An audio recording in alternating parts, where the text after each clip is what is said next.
তাহলে আপনারা বোঝেন যে রাজা কি বুঝলো আর কাউরা কি বুঝলো। বুঝ তো সবাই একরকম না। তা তোমার কাছে করজোরে মিনতি করি যেন কাউরার মতো বুঝে গোপালের সাথে গান গাইও না। যাকে একটু রাজ দরবারে যে বুঝটা বুঝিয়েছে ওই রকম একটু বুঝার চেষ্টা করো।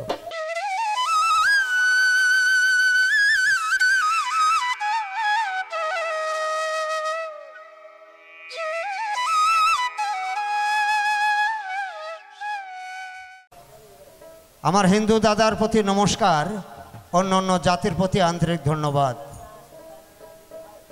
আমি সুদূর কুষ্টিয়া থেকে আগত শ্রী গোপালচন্দ্র বিশ্বাস। আমরা এখানে উপস্থিত হয়েছি একজন গায়ক আর একজন গায়িকা। গানের জগতে, গানের ভিতরে আছে জ্ঞান, যদি গান বোঝা যায়। শিল্পীরা একটা গান গায়, এই যে বন্ধু 3 দিন তোর বাড়িতে গেলাম দেখা পেলাম না, বন্ধু 3 দিন, আছে না বাবা একটা গান এরকম? এই গানটা কিন্তু যে রচনা করেছেন, যে লিখেছেন, যে লেখক মহাজ্ঞানী। এই জ্ঞানী ব্যক্তি গানটা লিখলেন যে বন্ধু 3 দিন তোর বাড়িতে গেলাম দেখা পেলাম না। তাহলে কোন 3 দিন? যেমন শিশুকাল, যৌবনকাল আর বৃদ্ধকাল, এই যে 3টা দিন আমার এই মানব জন্ম পার হয়ে গেল, সেই দিনও বন্ধুর সাথে একটু দেখা হলো না, সাক্ষাৎ হলো না। কত বড় একটা আক্ষেপ যে বন্ধু 3 দিন তোর বাড়ি গেলাম দেখা পেলাম না। আর আমরা বুঝলাম কি, ও গোপাল মনে হয় 3 দিন গেল দেখা হয়নি। স্টেজে এসেও সেই গান। তা যেটা ভালো সেইটা বুঝবেন।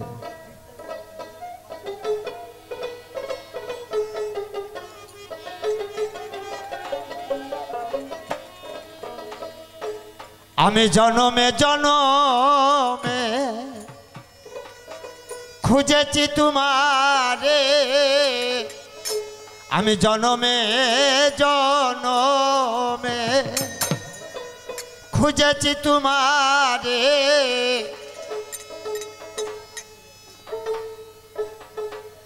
যুগে যুগে করি আরাধনা, এ গোবিন্দ আমি করি শুধু তোমারি কামনা, এ গোবিন্দ আমি করি শুধু তোমারি কামনা।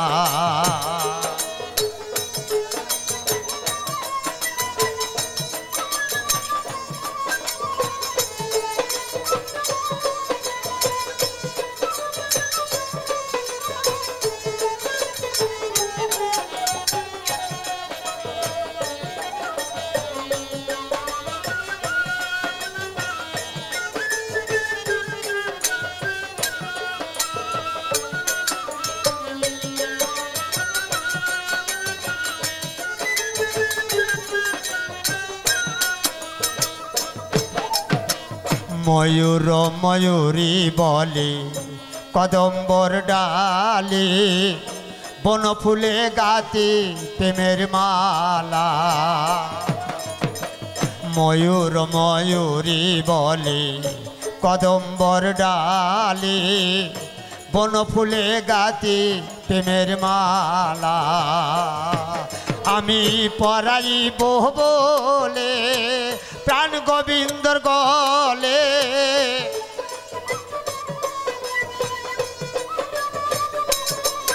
আমি পরাইব বলে প্রাণ গোবিন্দর গলে, বিনোদিনীর মনের ওই বাসনা, হে গোবিন্দ আমি করি শুধু তোমারি কামনা।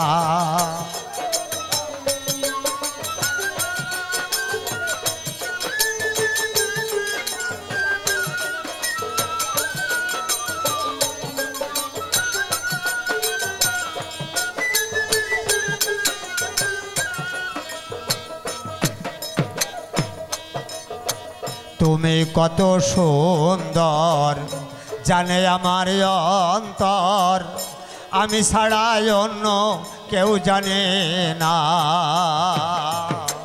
তুমি কত সুন্দর জানে আমার অন্তর, আমি ছাড়া অন্য কেউ জানে না। তুমি রসের নাগর, প্রেমের সাগর,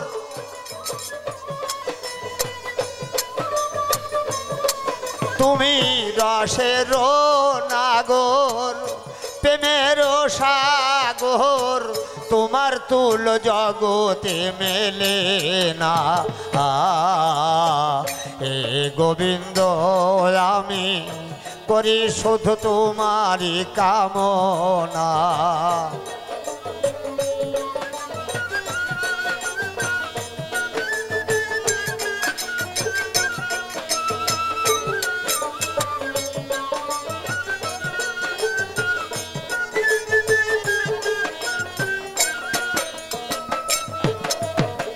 তুমি শুধু তুমি হও যদি আমারি, তুমি আমার জগতের স্বামী। তুমি শুধু তুমি হও যদি আমারি, তুমি আমার জগতের স্বামী।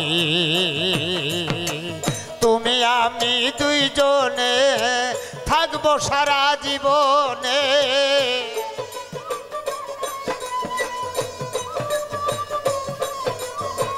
তুমি আমি দুইজনে থাকবো সারা জীবনে, বিনোদিনীর মনের বাসনা।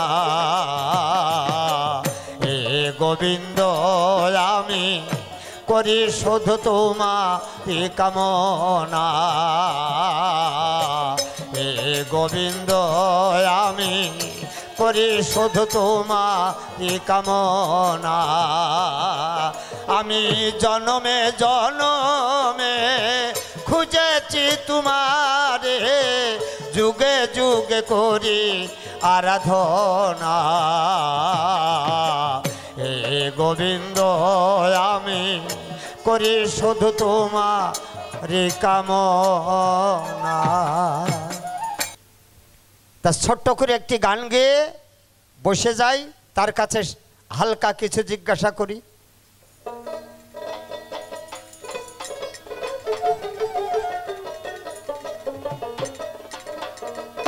ওরে দয়ালে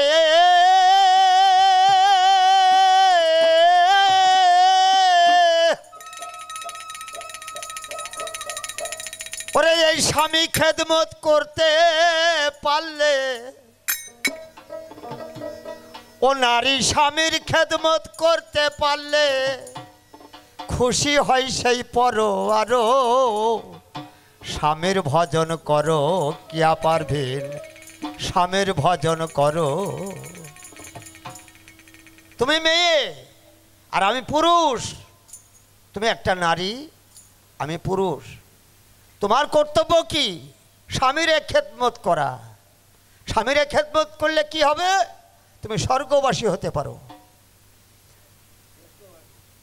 ও মুসলমান, হ্যাঁ সেই তুমি বেহেশতে, ওই একই কথা, জল পানি ওয়াটার নীর বাড়ি আব, বেশ কয়েকটা নাম বললাম, কিন্তু বস্তু জকের মধ্যে যেটা থাকে ওইটা।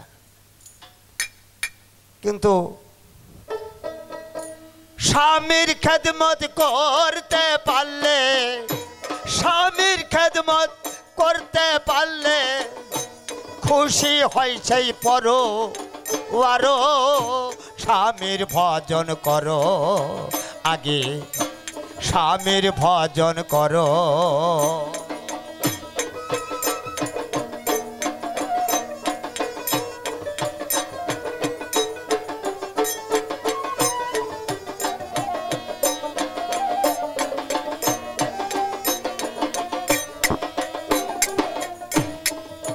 তোমাদের ধর্মের কথা দিয়েই বলি,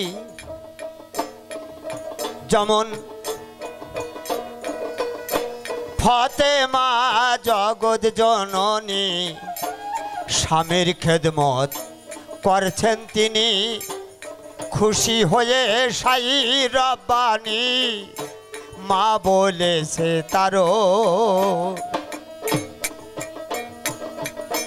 স্বামী ছাড়া নারীর গৌরব কি আছে যার কারো স্বামী মেয়ের ঘরের আলো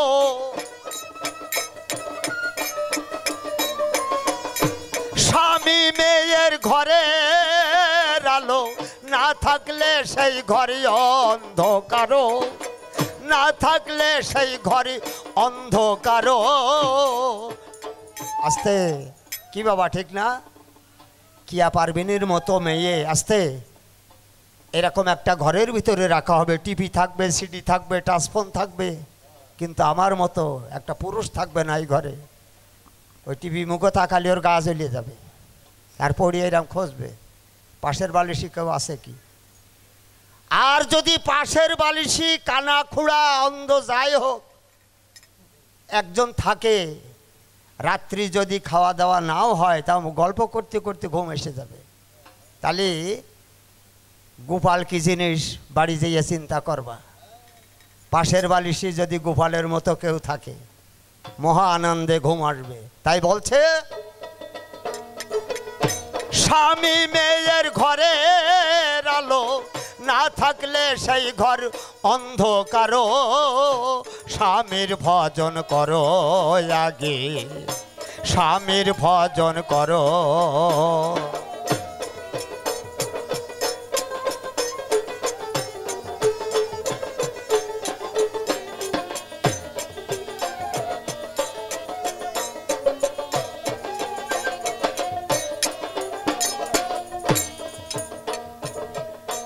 কি আপা আমি একটা উদাহরণ দেই যেমন হাজেরা আর রহিমা বিবি তারাই ছিল স্বামী সেবী 18 সাল আয়ব নবী রোগে গ্রেপ্তার রহিমা দারে দারে ভিক্ষা করছে রহিমা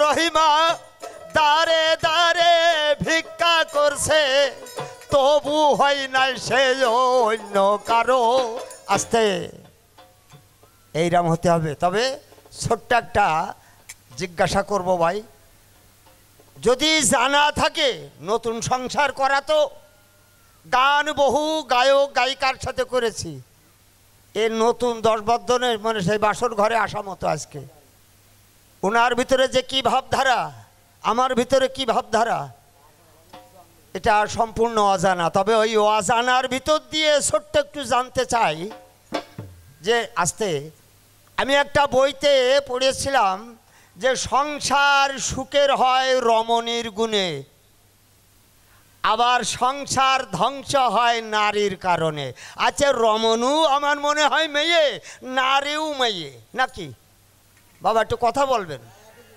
তাহলে এই যে বলছে সংসার সুখের হয় রমণীর গুণে রমণী কিন্তু একটা মেয়ে সংসার ধ্বংস হয় একটা নারীর কারণে নারু একটা মেয়ে তাহলে এই নারী আর ওই রমণীর ভিতরে পার্থক্য কতটুকু দুটোই তো মেয়ে বোঝা যেত যদি এখানে বলতো যে সংসার সুখের হয় রমণীর গুণে সংসার ধ্বংস হয় পুরুষের কারণে তাহলে আর মনে গণ্ডগোলই থাকতো না কিন্তু এখানে দুইজনই নারী সংসার সুখের হয় রমণীর গুণে সংসার ধ্বংস হয় নারীর কারণে তাহলে নারী আর এই রমণীর ভিতরে পার্থক্য কতটুকু রমণী কার বলে আর নারী কার বলে কি বাবা খারাপ কিছু জিজ্ঞাসা করলাম নাকি যদি তার জানা থাকে বলবে আর না হয়তো এক কথাই উত্তর দেবে আমি করতে পারবো না মিটে গেল ঝঞ্ঝাট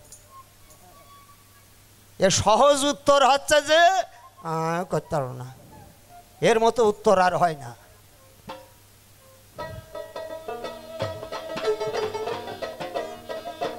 রহিমা দারে দারে ভিক্ষা করছে তবু হয় না অন্য কারো, স্বামীর ভজন করো আগে। আস্তে বাবা, একটা মিনিট একটু জ্বালাতন করবো, কেউ বিরক্ত হবেন না। এর ভিতরে জ্ঞান আছে। রাজামশাই সেনাপতিরে ডেকে বলছে, ও সেনাপতি, আমার এই বাংলাদেশে কোনো জ্ঞানী লোক আছে? তা সেনাপতি বলছে রাজার যে কেন কী হবে, জ্ঞানী লোক কী কাজে লাগবে? তো বলছে আমি একটু এই আলোচনায় বসতাম। আমি রাজা একটা জ্ঞানী লোকের সাথে একটু আলোচনা করতে পারলাম না? আমার এই দেশটায় কি কোনো জ্ঞানী লোক নেই?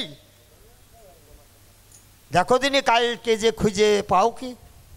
সেনাপতি বলছে আচ্ছা ঠিক আছে, কাল আমি জ্ঞানী লোক খুঁজতে যাব, পায়তা এনে দেখাবো। সকালে উঠে গা গোসল দিয়ে সেনাপতি জ্ঞানী লোক খুঁজতে বেরিয়েছে, যে রাজামশাই একটা জ্ঞানী লোক চাচ্ছে। এখন বিলির মধ্যে যেয়ে, বিলির মাঝখান দিয়ে রাস্তা, মাঝখানে একটা বট গাছ, বটতলায় বসে হঠাৎ মনে জেগেছে যে তাই তো আমি তো বাড়িতে বেরিয়ে চলে আসলাম জ্ঞানী লোক খুঁজদি। তা এই জ্ঞানী লোক সারাদিন খুঁজে কী করে বাইর করবো আমি? জ্ঞানী লোকের গায়ে তো আর সিল মারা থাকবে না। তো এই যে পাইছি গো, এরকম তো কোনো ভাবধারা না। তো এই আমি চেনবো কী করে? মহারটা চিন্তায় পড়ে গেছে যে আমি এত দূর পর্যন্ত চিন্তা ভাবনা করলাম না যে জ্ঞানী লোক কী করে বোঝা যায়। হঠাৎ দেখে এক লোক 300 350 শহর আনছে একা একা, আগে সাথে মুড়ি দিয়ে যাচ্ছে লাঠি হাতে করে, এই এরকম করতে করতে যাচ্ছে, আর শোরগুলো সব পাঁচ যাচ্ছে, ছোট দিয়ে বড় দিয়ে মাঝারি দিয়ে। সেনাপতি বসে বসে চিন্তা করছে, মানুষ তাই মানুষের কথা শোনে না, আর এই 300 350 শোর এই লোকের কথা শুনছে, তাহলে এই লোকই মনে হয় জ্ঞানী লোক। সামনে যে কত কাকা দাঁড়াও, কাউরা বিটা দাঁড়িয়ে, কি বাবা? বলছে রাজামশাই তোমার ডাকছে। বলছে রাজা আমার ডাকছে কেন, কি ব্যাপার? তো তা করতে পারবো না, এখনই আমার সাথে যাইতে হবে। রাজার কথা বললি, কাউরা কেন, কাউরার বাবাও যাবে। তখন ওই সোর কটে একটা গর্ত আছে, জলের মধ্যে নামাই দিয়ে বলছে বাবা তাড়াতাড়ি চলো। সেনাপতির পাশ গেছে।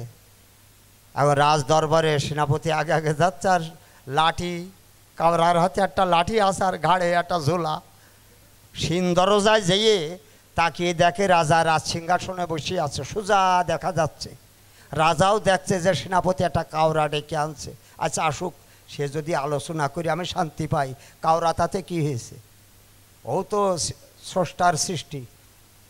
কিন্তু ওই কাউরা রাজার দিকে এক নজর তাকিয়ে ওই জায়গায় ব্রেক করে আর যাচ্ছে না ভয়তে। রাজা দেখছে যে তাই তো, কাউরা আস্তে আস্তে দাঁড়িয়ে পড়ল, তালি মনে আর ভয় করছে।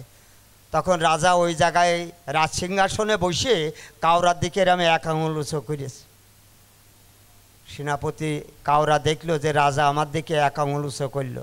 কাউরা তখন ওই জায়গায় দাঁড়িয়ে রাজার দিকে এরকম 2 আঙুল উঁচু করেছে। কাউরা আগে হচ্ছে না, কিন্তু ওই জায়গায় দাঁড়িয়ে 2 আঙুল দেখিয়েছে। কিছুক্ষণ পর রাজা মাথা ঝাঁকিয়ে রাজা 3 আঙুল উঁচু করে দেখিয়েছে। যেই রাজা 3 আঙুল উঁচু করেছে, কাউরা তখন এই আঙুল এরম করিয়ে চলে গেছে তার শরীরের ফলে। রাজ দরবারে আর যায়নি। সেনাপতি চিন্তা করছে ফেরাটা কি, আমি ডেকে নিয়ে যাচ্ছি আলোচনা করবে, আমি শুনবো, তা না রাজা 1 আঙুল উঁচু করলো, কাউরা 2 আঙুল উঁচু করলো। কিয়া পারবিন, তুমি কথাটা ফলো করো, তোমার উদ্দেশ্য করে বলছি।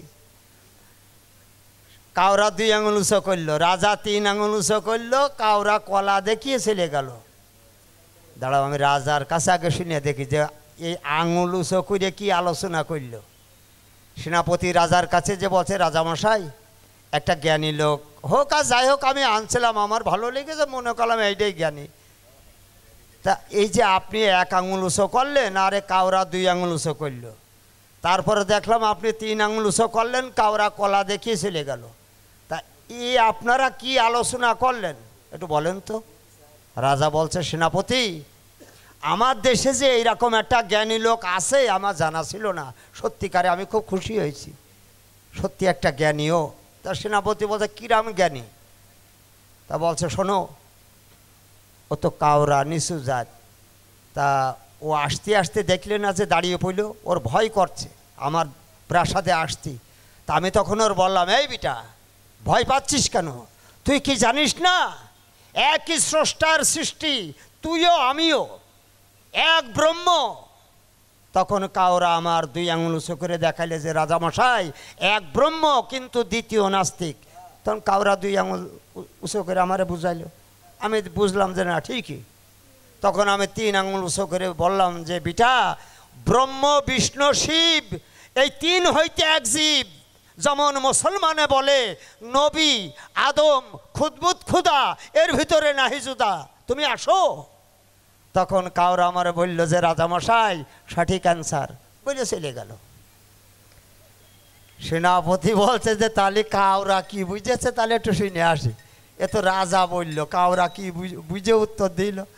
কাউরারকে যে বলছে ও কাকা দাঁড়াও দিনি, আচ্ছা এই রাজা যে 1 আঙুল উঁচু করিল আর তুমি 2 আঙুল উঁচু করিলে, তারপর রাজা 3 আঙুল উঁচু করল, তুমি এই আঙুল এরাম করে চলে এলে, তা রাজা কি বলিল আর তুমি কি বুঝিলে কও দিন। তো বলছো শোনো তোমার 5 যাচ্ছি। রাজা আমার দেখে কছ ও দাদা একটা দাঁতাল শোধ দিতে হবেন।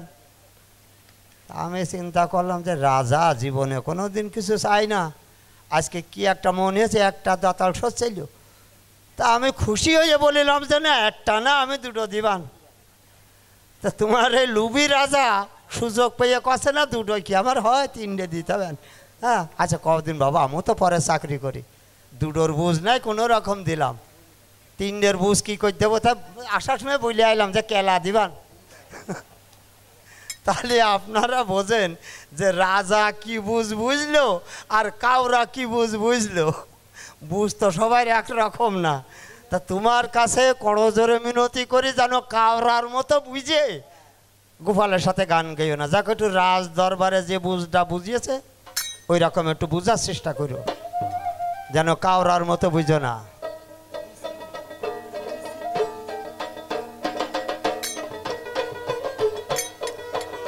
ওরে স্বামীর খেদমত করতে পারলে, স্বামীর খেদমত করতে পারলে খুশি হয় সেই পর, আরো স্বামীর ভজন করো আগে, স্বামীর ভজন করো আগে, স্বামীর ভজন করো। ওরে আমার মতো প্রাণ কাঁদিলে বুঝবে গৌর প্রেমের কালে, আমার মতো প্রাণ কাঁদিলে তুমি দেখা দিয়ে এই ভাবের শহর, দেখা দিয়ে ভাবের শহর কোথায় গৌর লুকালে, আমার মতো প্রাণ কাঁদিলে বুঝবে গৌর প্রেমের কালে, আমার মতো প্রাণ কাঁদিলে।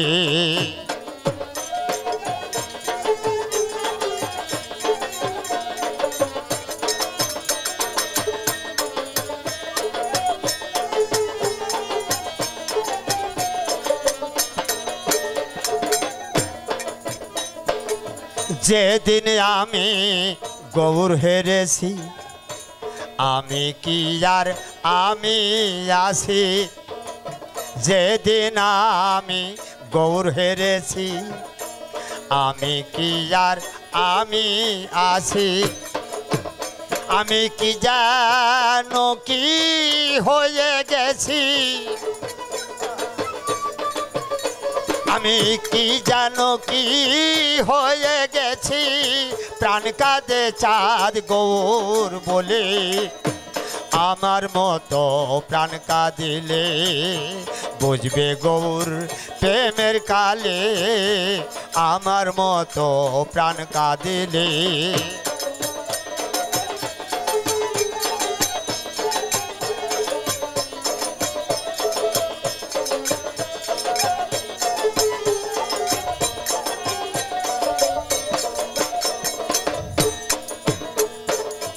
থাক থাক তোরা তোদের জাত লয়ে, আমি যাই চাঁদ গৌর বলে, থাক থাক তোরা তোদের জাত লয়ে, আমি যাই চাঁদ গৌর বলে, তোরা আমার ব্যথা বুঝবি না রে, তোরা আমার ব্যথা বুঝবি না রে, এক মরণে না মরিলে।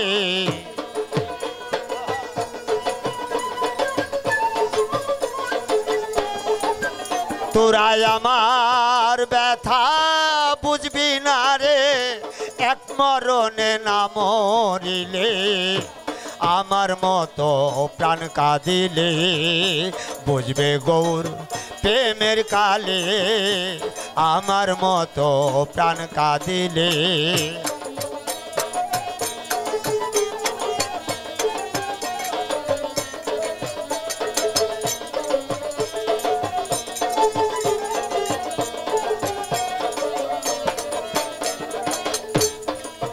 গৌরের চাঁদ মুখের ওই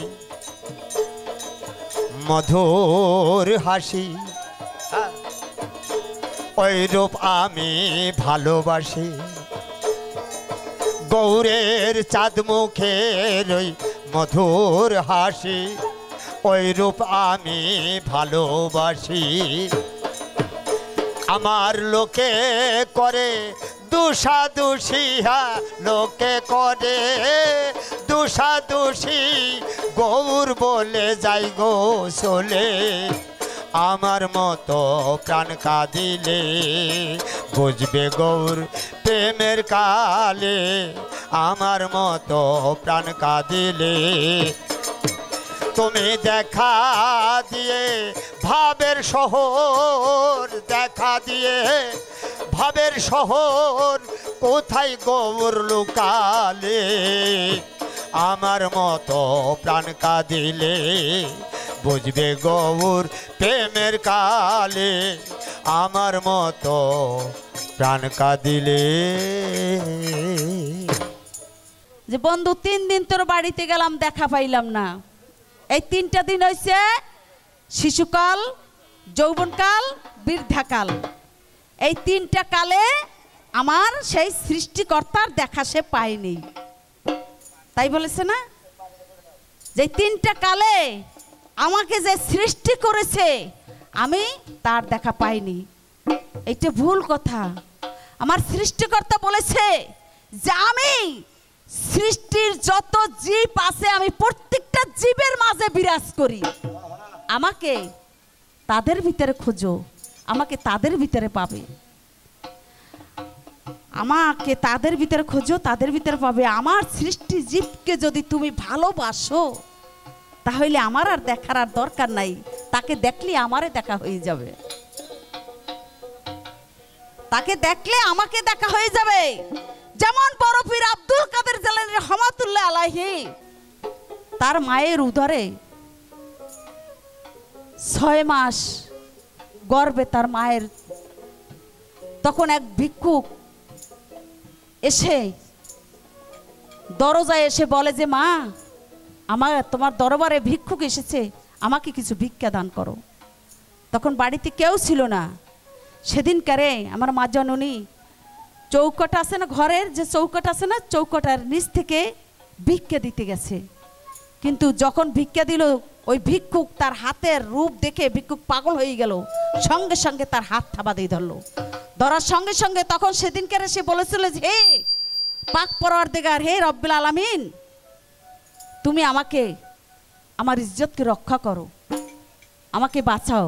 সেদিনকারে বড় পীর আব্দুল কাদের জিলানী রহমাতুল্লাহ আলাইহি তার মায়ের গর্ভ থেকে বাঘের রূপ ধারণ করে মায়ের ইজ্জতকে সেদিনকে বাঁচাইছিল। কে বাঁচাইছিল সেদিনকারে? এই কে? এই যে আব্দুল কাদের জিলানী রহমাতুল্লাহ, কে? আল্লাহকে নিশ্চয়ই সে দেখেছে, আল্লাহকে নিশ্চয়ই সে ভালোবেসেছে। তা না যদি হইতো তাহলে মায়ের উদর থেকে এই পর্যন্ত বলতে পারবেন কেউ মায়ের উদর থেকে সন্তান বেরোইয়া মাকে রক্ষা করে? করছে? কেউ কোনদিন করে নাই। সে করেছে কারণ সে আল্লাহকে চিনেছে, তাই আল্লাহ তার ইজ্জতকে রক্ষা করেছে। একদিন বড় পীর আব্দুল কাদের জিলানী রহমাতুল্লাহের পিতা উম্মে মুসা বসে আছে। এমন সময় একজন মহিলা তার দরবারে এসে বলে, বাবা আমার একে একে 6টা মেয়ে হয়েছে, এবারও গর্বে আমার কন্যা সন্তান। এই কন্যা সন্তান যদি জন্ম নেয় তাহলে আমার স্বামী আমাকে তালাক দিয়ে দেবে। এই বলে দুধ কলা নিয়ে এসে সামনে, আপনি বলেন আমার গর্বে এবারে কি আছে? উনি দুধ কলা খেয়ে বলে যে মা, তোমার গর্বে এবারে যেটা আছে সেটাও কন্যা সন্তান। বলছে বাবা, এইবারে যদি এই কন্যা সন্তান হয় আমার স্বামী আমাকে তালাক দিয়ে দেবে। বাবা আপনি আমাকে রক্ষা করেন, আমার সন্তানকে আপনি, আমার কন্যা সন্তানকে আপনি ছেলে সন্তান বানাই দেন। বলতেছে কি করে সম্ভব? বিধাতা যা ধারণ করেছে, বিধাতা যা সৃষ্টি করেছে, বিধাতার তো খণ্ডন যাবে না, আমি তো পারবো না। এখন মহিলা কাঁদতে কাঁদতে বাইরে চলে যাচ্ছে। বরফির আব্দুল কাদের জিলানী রহমতুল্লাহ 6 বছর বয়স, তখন বাইরে বসে খেলা করতেছে। আর মহিলা যখন কাঁদতে কাঁদতে যাচ্ছে, তার মহিলার জিজ্ঞেস করতেছে মা তুমি কাঁদো কেন? বলছে বাবা তুমি তো শিশু মানুষ, তোমার কাছে কি বলবো? বলছে মা বলো তো কি হয়েছে তোমার, বলো তুমি কেন কাঁদো? তুমি গেলা ভিতরে হাসতে হাসতে আসলা কাঁদতে কাঁদতে কেন? বলতেছে বাবা আমি তোমার পিতার কাছে গেছিলাম যে আমার 6টা কন্যা সন্তান, এবারে যদি আমার গর্ভে যদি কন্যা সন্তান থাকে তাহলে আমার স্বামী আমাকে ডিভোর্স দিবে, তাই তোমার পিতার কাছে গেছিলাম দুধ কলা নিয়ে, যে দুধ কলা খেয়ে আপনি বলবেন আমার গর্ভে এবার কি আছে। তা তোমার পিতা দুধ কলা খেয়ে বলছে যে আমার গর্ভে আবার কন্যা সন্তান। বলতেছে তো আপনি আবার যান তার কাছে, যে বলেন আমার গর্ভের কন্যা সন্তানকে পুরুষ সন্তান বানাই দিতে হবে, নাইলে আমার দুধ কলা ফেরত দিতে হবে। এখন বাবা যা খেয়ে ফেলছে তা তো বাইর করে দেওয়া সম্ভব না, সম্ভব। এখন ওই মহিলা আবার ভিতরে গেছে, যার পরে বলছে কে তোমাকে এই কথা শিখিয়ে দিয়েছে? তখন বুঝতে পারছো না যে কথা নিশ্চয়ই কেউ শিখিয়ে দিয়েছে। তা বলতেছে ওই যে বাহিরে একটা ছেলে খেলা করতেছে, ওই ছেলেটা আমাকে বলছে। তখন ওনাকে ডাক দিছে, বলছে আব্দুল কাদের জিলানী। বলছে জি আব্বাজান। যে তুমি কি এই মহিলাকে এই কথা শিখিয়ে দিয়েছো? বলছে হ্যাঁ আব্বাজান, আমি মহিলাকে শিখিয়ে দিয়েছি। এই মহিলার গর্ভে কন্যা সন্তান, আপনি যদি পুরুষ সন্তান না বানাই দিতে পারেন তাহলে তার দুধ কলা ফেরত দেবেন। আপনি একজন আউলি হলেন কি করে যদি তার গর্ভের সন্তান যদি পুরুষ না বানাতে পারেন? আপনি আল্লাহর সাথে দ্বিধার করেন, আপনি আল্লাহকে বলবেন আল্লাহ তার গর্ভের সন্তান পুরুষ সন্তান বানাই দেবে। এই জন বললো, সঙ্গে সঙ্গে ঠাস ঠাস করে 2 গালে 2 চোয়ার লাগাই দিল। যখন দিল, মহিলার ঘরে তো 6টা কন্যা সন্তান ছিল, 6টাই পুরুষ সন্তান হয়ে গেছে, পেটেরটাও পুরুষ সন্তান হয়ে গেছে। এবং ওই যে আপনার বাগদাদে বলছে আব্বাজান যদি আপনি আর একটা থাপ্পড় যদি আমার গালে দেন তাহলে এই বাগদাদে যত কন্যা সন্তান আছে সব পুরুষ সন্তান হয়ে যাবে। তাহলে কি বন্ধুর বাড়ি যাইয়ে কি বন্ধু লোক দেখা পায় নাই?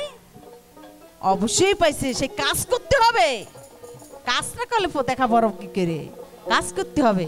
তাই কাজ করেন, দেখা পেতে হলে তার সাধনা করতে হবে, তার ভজন করতে হবে, তাহলে তার দেখা পাওয়া যাবে।